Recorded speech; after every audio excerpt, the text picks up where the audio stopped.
Ladies and gentlemen, I am now joined by a man who actually spreads happiness. And he represents in India a global giant about which we know the presence. However, the detail of that presence, many are not aware of. My own sense is that once you get to know the details of this this global giant's presence in India, you would be far happier. Mr. Prasanna Mohile, member of the executive board of Pernod Ricard in India, and also the head of the corporate division of their policy. Mr. Mohile, welcome to NDTV. Thank you very much for joining us. Thank you so much.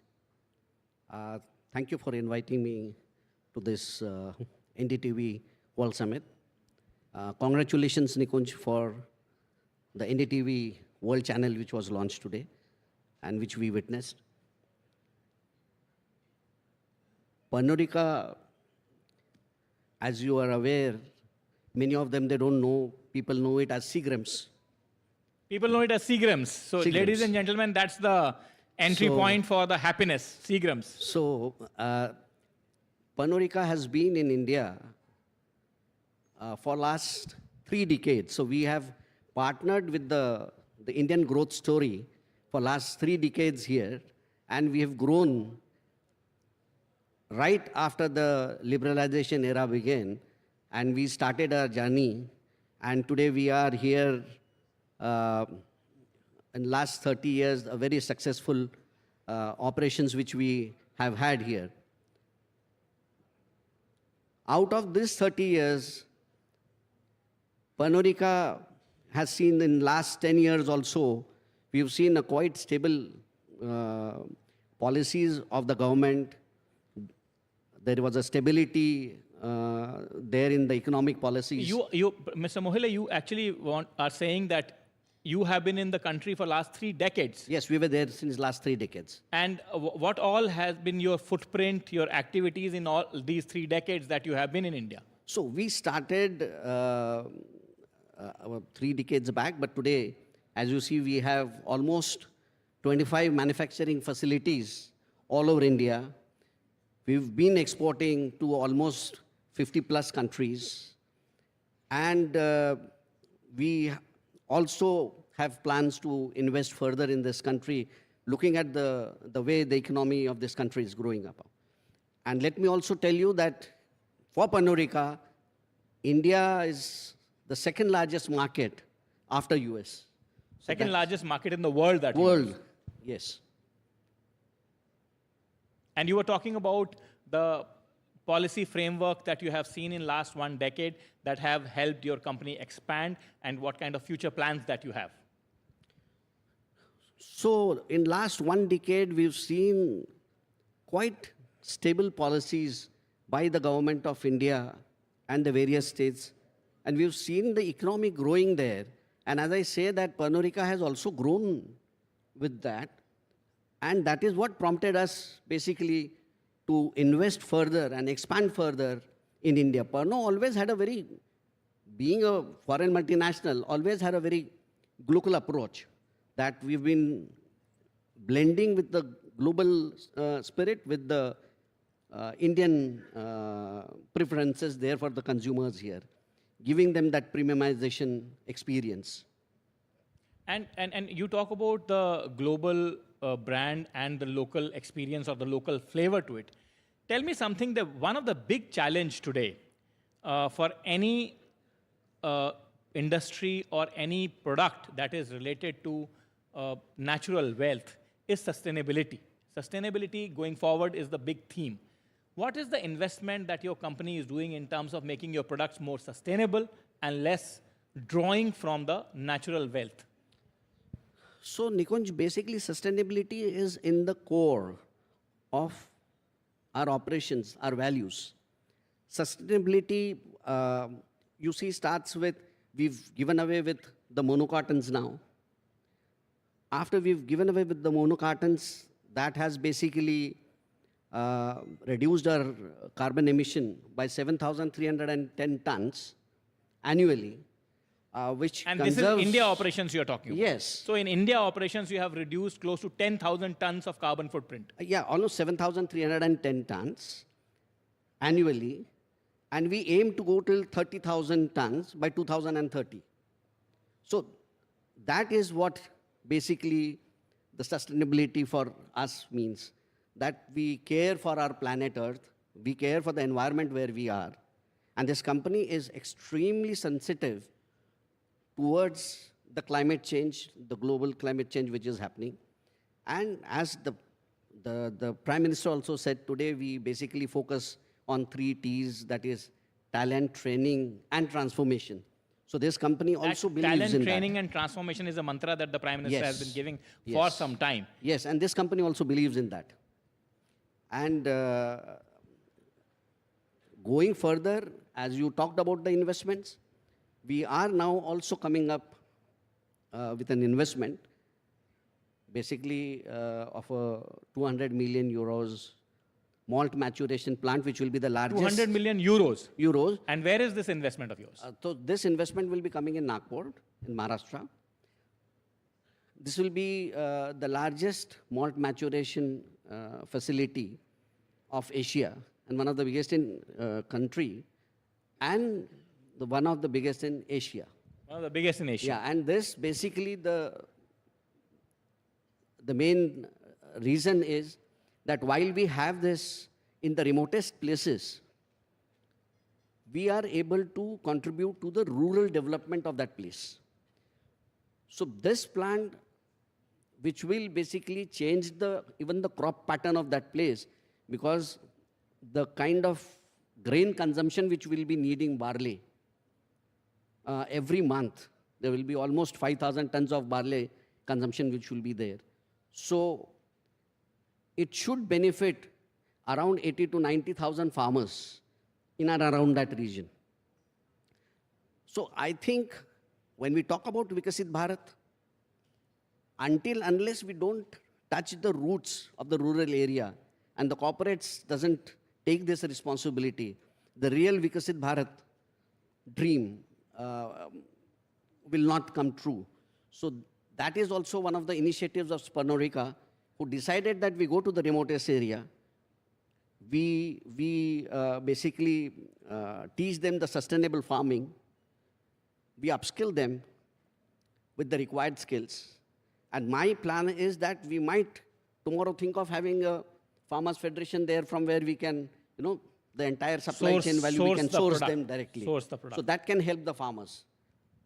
So when you talk about taking this, your manufacturing facility or this kind of a plant, this 200 million euro kind of investment is quite unheard of, particularly when you talk of hinterland areas, the areas which are deep inside.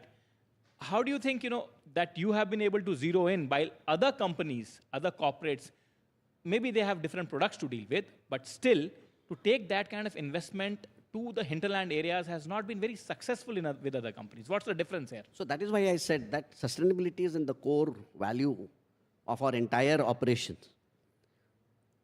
And that is the reason when we were zeroing in on different areas on where to do that, we had a couple of them in mind, but then we thought that no, this is the area where today the need of the farmer is there, where we can invest, make them also, sustainable there for the years to come.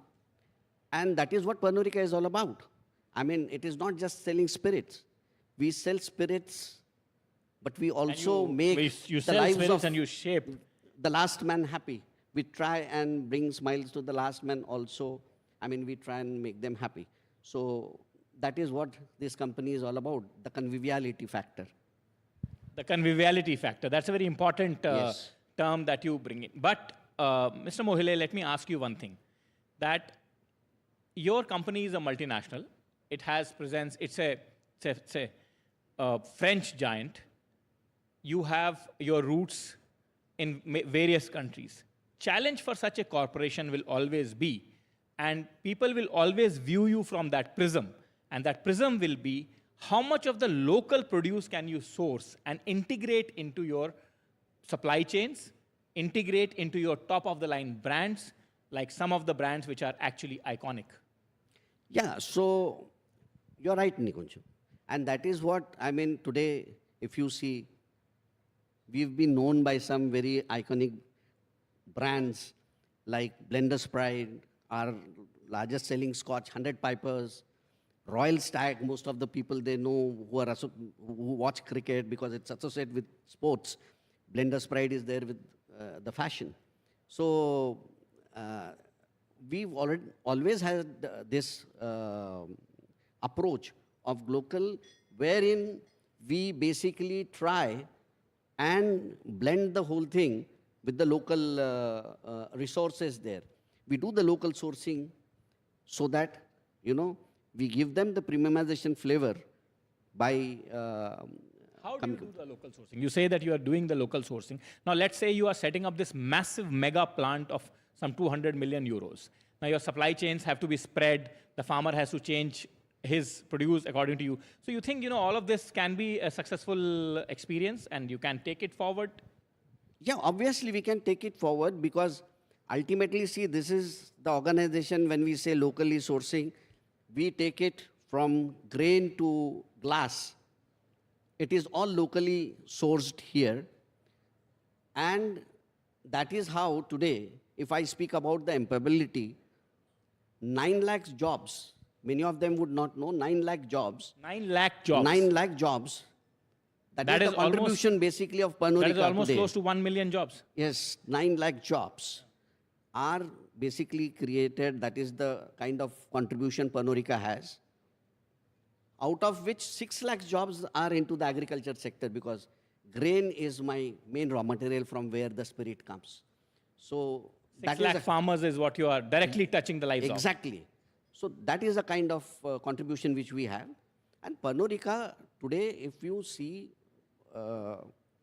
in terms of economics also, the kind of contribution Pernod Ricard does, Pernod Ricard has almost direct 21,000 crores direct by way of direct taxes, which we contribute to the Indian economy. That is the kind of tax contribution that you people Yes, it's a direct tax. Around 40,000 crores is the contribution to the GDP through the value chain. So we have a very sizable contribution to the Indian economy there, and we are growing. We believe today in the economic policies of this government, and that is why we are going ahead with all our expansions and investment plans here in the country. And that is how today India has become the second largest market after US.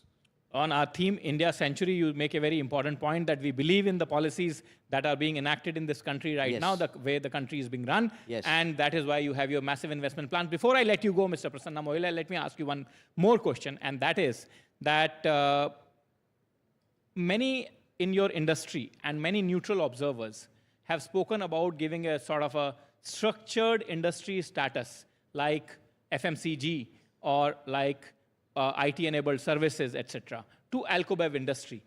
What do you think, are the challenges in it, and how do you think the industry itself can benefit and then in turn benefit the country's economy?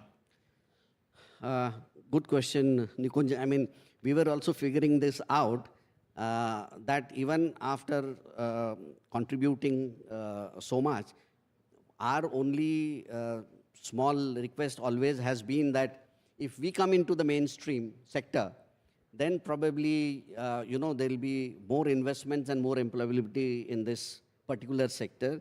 And we can also leverage whatever the government programs are, government schemes are.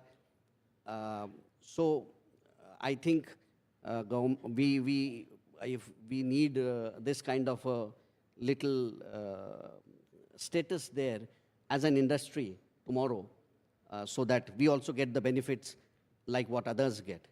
So that is where you can probably leverage the various government schemes, various government incentives, and probably catapult yourself to at a place where you are on the front rows of industry segments. Absolutely, absolutely. Thank you very much, Mr. Prasanna Mohile. Thank you very much for joining the NDTV. Thank you so much. Thank you for having me here. And thank you. Keep spreading the happiness. Thank you. As my name goes, we'll definitely spread happiness all across. Thank you very much.